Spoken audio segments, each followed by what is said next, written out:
Assalamualaikum warahmatullahi wabarakatuh. Perkenalkan, nama saya Ismia Ulfa Korolin dari Prodi PGMID. Di sini saya akan menjelaskan model-model pengembangan kurikulum.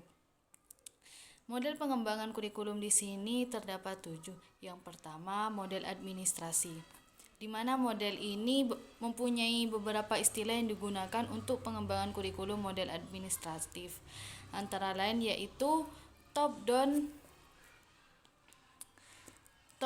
approach dan line step produce. Semuanya memiliki arti yang sama, yaitu suatu pendekatan atau prosedur pengembangan kurikulum yang dilakukan oleh suatu tim atau para pejabat tingkat atas sebagai pemilik kebijakan. Pengembangan kurikulum dilakukan dari atas ke bawah. Artinya pemerintah sebagai pemegang kebijakan menyiapkan tim pengembang kurikulum tersendiri, sedangkan satuan pendidikan dan para guru tinggal mengoperasikan dalam pembelajaran. Yang kedua, di sini ada model pendekatan grassroots, di mana pendekatan ini merupakan kebalikan dari pendekatan administratif. Pendekatan grassroots yang disebut juga dengan istilah pendekatan bottom up, yaitu suatu proses pengembangan kurikulum yang diawali dari keinginan yang muncul dari tingkat bawah, yaitu sekolah sebagai satuan pendidikan atau para guru. Keinginan ini biasanya didorong oleh hasil pengalaman yang dirasakan pihak sekolah atau guru, di mana kurikulum yang sedang berjalan dirasakan terdapat beberapa masalah atau tidak kesesuaian dengan kebutuhan dan potensi yang tersedia di lapangan. Untuk terlaksananya pengembangan kurikulum model grassroots ini diperlukan kepedulian dan profesionalisme yang tinggi dari pihak sekolah. Yang pertama, sekolah atau guru bersifat kritis untuk menyikapi kurikulum yang sedang berjalan. Yang kedua, sekolah atau guru memiliki ide-ide inovatif dengan kebutuhan dan potensi yang dimiliki. Yang ketiga, sekolah atau guru secara terus-menerus terlibat dalam proses pengembangan kurikulum. Dan yang terakhir, sekolah atau guru bersikap terbuka dan akomodatif untuk menerima masukan-masukan dalam rangka pengembangan kurikulum.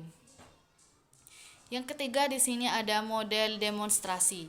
Model demonstrasi pada dasarnya bersifat grassroots, datang dari bawah.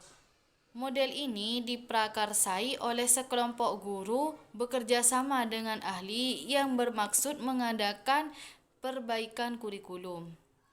Model ini umumnya berskala kecil, hanya mencakup satu atau beberapa sekolah, satu kelompok kurikulum, atau mencakup keseluruhan komponen kurikulum. Yang keempat, di sini ada model Beckhaus yang disebut menetapkan wilayah atau arena yang akan melakukan perubahan suatu kurikulum. Wilayah itu bisa terjadi pada hanya satu sekolah, satu kecamatan, kabupaten, atau mungkin tingkat provinsi dan tingkat nasional. Yang kelima, di sini ada model Rogers. Carl Rogers adalah seorang ahli yang berpandangan bahwa manusia dalam proses perubahan mempunyai kekuatan dan potensi untuk berkembang sendiri.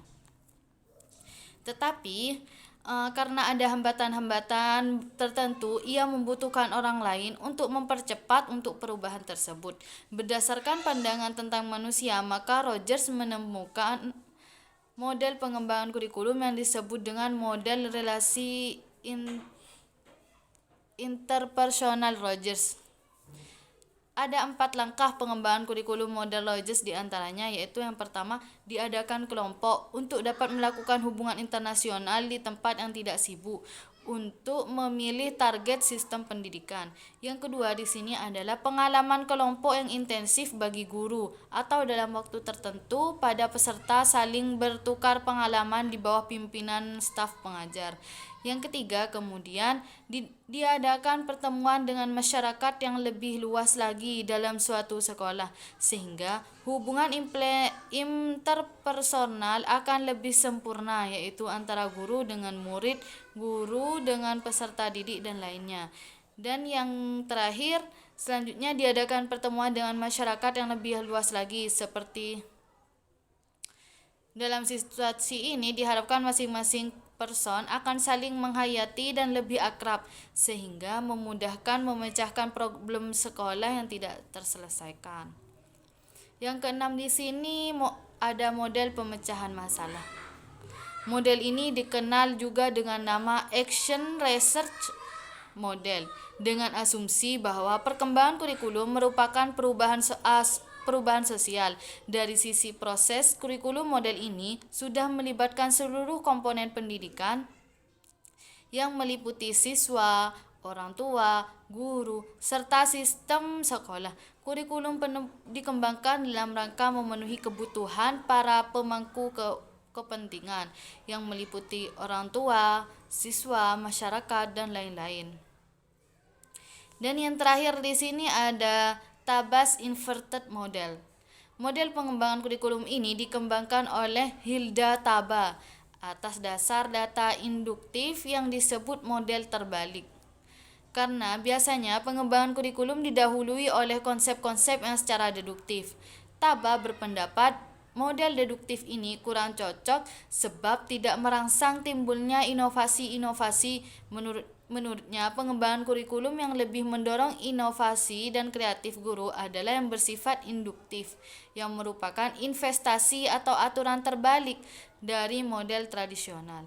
Pengembangan model ini diawali dengan melakukan pencarian data serta perubahan dan menyusun teori, serta diikuti dengan tahapan implementasi.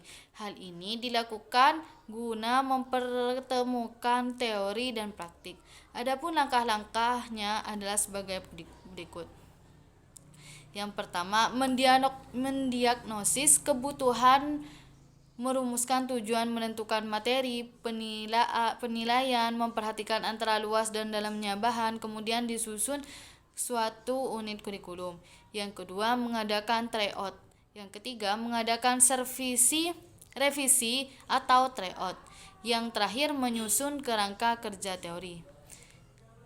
Dan yang terakhir lagi mengumumkan adanya kurikulum baru yang akan ditetapkan. Mungkin hanya ini yang dapat saya sampaikan. Assalamualaikum warahmatullahi wabarakatuh.